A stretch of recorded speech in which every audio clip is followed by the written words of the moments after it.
Fala galera, tudo bem com vocês? Prof. Rafa aqui na área para mais uma aula de história e hoje a gente vai fazer uma retomada de dois temas. Lembrando que a aula passada a gente fez a retomada de 3 temas, então teremos aí 5 temas abordados na recuperação trimestral dessa semana. Fica bastante atento, se você não assistiu a aula passada, assista lá para fazer com bastante eficiência aí o questionário dessa semana, tá bom? Hoje a gente vai trabalhar o tema conflitos e trocas culturais no sertão e também o outro que fala sobre a sociedade mineira. Bora começar. Nesse primeiro tema abordado, que seria o nosso quarto tema, já que a aula passada a gente viu 3, o tema é da página 229 até 237, que é o tema que fala sobre os conflitos e trocas culturais no sertão. É o tema que basicamente vai falar de jesuítas e bandeirantes. E o movimento desses dois farão ou fizeram com que as fronteiras do Brasil aumentassem demais, porque eles vão passar do Tratado de Tordesilhas, principalmente os bandeirantes, no movimento de entradas e bandeiras que daqui a pouco a gente vai falar. Então, no primeiro momento a gente viu que teremos a expansão dessas fronteiras coloniais, colonos começaram a explorar o sertão, tiveram muito sucesso nessa atividade. No início do século XVII, os paulistas já faziam comércio com colonos espanhóis, então você perceba que a integração comercial americana ela era bastante conectada entre espanhóis e portugueses, ou já os descendentes desses portugueses que nasceram na capitania de São Paulo. E também com esses colonos vão chegar os padres jesuítas, que vão fundar as missões jesuíticas ou reduções jesuíticas. O que dá para falar sobre isso, segundo o quadrinho ali em amarelo? Primeiro, os jesuítas fazem parte de uma companhia chamada Companhia de Jesus, criada na Contra-Reforma Católica em 1534. E esse exército de Cristo, dito soldado de Cristo, eles serão encarregados de duas coisas principais. A primeira delas, catequizar as populações indígenas aqui na América, aqui no Brasil, e catequizar os filhos dos colonizadores também aqui na América, aqui no Brasil. Eles também vão para a África, eles também vão para a Ásia, mas isso seria um assunto para a gente falar em um outro momento. Para eles converterem os nativos, os indígenas, ao catolicismo, eles começaram a organizar aldeias grandes, autossuficientes, que eles vão chamar de missões ou reduções.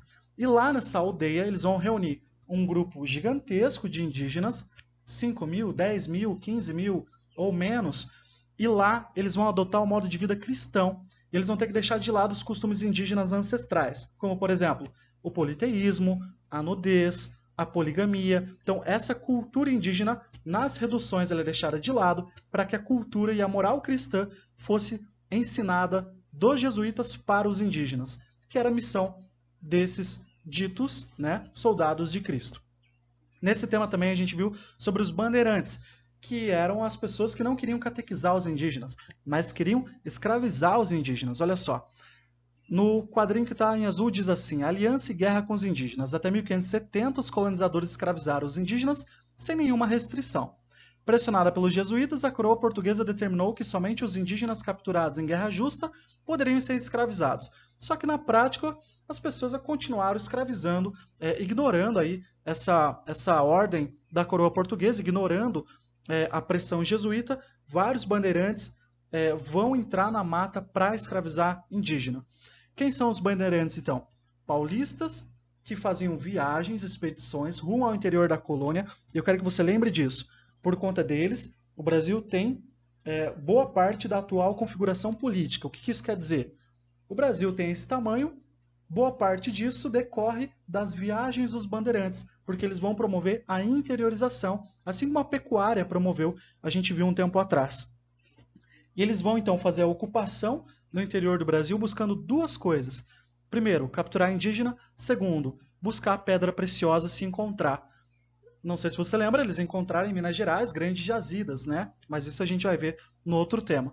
E um outro ponto importante é que os bandeirantes vão fazer os movimentos que a gente chama de bandeira ou entradas, ok? É a mesma coisa. E para finalizar esse tema, a gente viu que as missões jesuíticas na região do Guairá, que é o centro-oeste do que hoje é o Paraná, vai acontecer a destruição.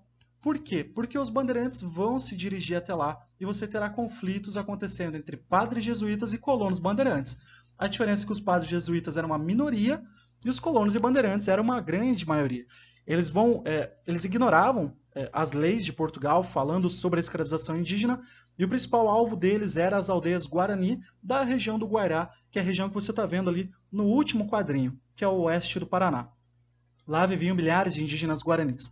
Entre 1610 e 1640, os bandeirantes paulistas destruíram as aldeias Guarani e 13 das 15 missões principais que tinham na região, eles destruíram. Então perceba, esse tema quer te mostrar que havia um grupo de pessoas para catequizar, havia o grupo dos indígenas, havia o grupo dos bandeirantes que queriam escravizar. E um dos fatos marcantes aí do início do século XVII é a destruição de boa parte dessas missões jesuíticas, as maiores, presentes no sul da América Portuguesa, na região do Paraná, que é a região de Guairá. Também chamada de Território del Guairá. Era uma região muito colonizada por espanhóis, jesuítas, ok? E o nosso segundo tema dessa retomada de hoje, e o nosso quinto tema, né, somado aos 3 anteriores na aula passada, a gente vai falar sobre a sociedade que se formou em Minas Gerais. Eles encontraram grandes jazidas minerais lá no século XVII. Esse tema é da página 246 até 249. Nesse tema, a gente vai retomar a sociedade, a estrutura social desse momento. Então você tem no quadrinho onde tem o título verde, estruturado as seguintes camadas. Número 1. As camadas mais ricas da sociedade. Proprietário de grandes lavras, ou seja, de grandes áreas de mineração, altos funcionários do governo, grandes comerciantes. A camada do meio é a número 2, camada intermediária. Eram os faiscadores, que era aquele minerador que não tinha a sua própria área de mineração. Pequenos comerciantes, advogados, médicos, artistas. E a camada mais numerosa da população, número 3, que era a maior parte, a base dessa pirâmide social, homens livres, pobres e escravos, principalmente. No segundo quadrinho, como era a vida desses africanos escravizados? Era de muita violência, longas horas com os pés na água, risco de muitas doenças, asfixia nas minas, riscos de soterramento quando a mina desabava, e você tem também as pessoas resistindo a esse trabalho de 2 formas principais, fugindo e formando quilombos no meio da mata, que serão aí local de convívio, de trocas culturais, né? Os quilombos e as senzalas vão virar espaços de convívio social. A senzala é o que estava preso, né, na posse de um senhor, de um proprietário de uma grande lavra, e o quilombo, na mata, pessoas fugitivas, fazendo as suas comunidades e se estruturando lá de alguma forma. A gente viu no terceiro quadrinho a alforria. Alguns escravos tinham a possibilidade de obter a sua libertação. De que forma? Alguns escravos trabalhavam com algumas atividades comerciais específicas. Um pequeno comércio, vendendo fruta, vendendo alguma coisa que o seu senhor autorizava, que eram os escravos de ganho. E esses escravos conseguiam, se conseguisse obter um dinheirinho um pouquinho a mais do que era necessário, do que o senhor do que o seu senhor pedia, ele conseguia fazer uma poupança. Dessa poupança, algum dia, ele compraria sua liberdade.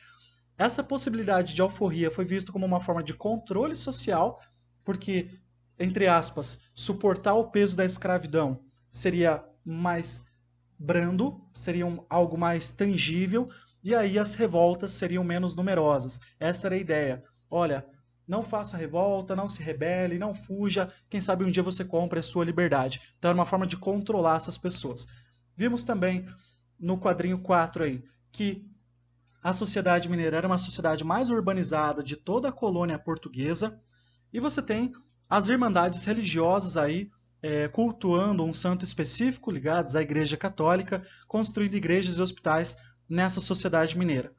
E a parte principal desse tema é falar do barroco mineiro, a arte que vai se montar nesse momento, nessa região, Minas Gerais, século XVII. Foi uma arte que os italianos trouxeram, os jesuítas, então é uma arte europeia, mas que ela vai se transformar em Minas Gerais. Então, de barroco vai virar barroco mineiro, porque ela vai ter a sua própria identidade. Ela é uma fé ligada, ela é uma arte ligada à fé cristã católica, tá bom? Ela vai ser uma arte para catequizar, ela vai valorizar a intuição humana, ela vai valorizar os sentidos. Os jesuítas vão trazer essa arte, e as esculturas serão feitas principalmente em pedra-sabão, que era a principal matéria-prima presente na região, e a gente tem como os destaques aí dos produtores dessa arte, Aleijadinho e Mestre Ataíde, 2 grandes nomes do barroco mineiro, ou seja, da arte brasileira, da sociedade mineradora do século XVII. Então, não esqueça que o Barroco então era ligado à fé cristã católica. É isso por hoje. Muito obrigado pela atenção e diga tchau.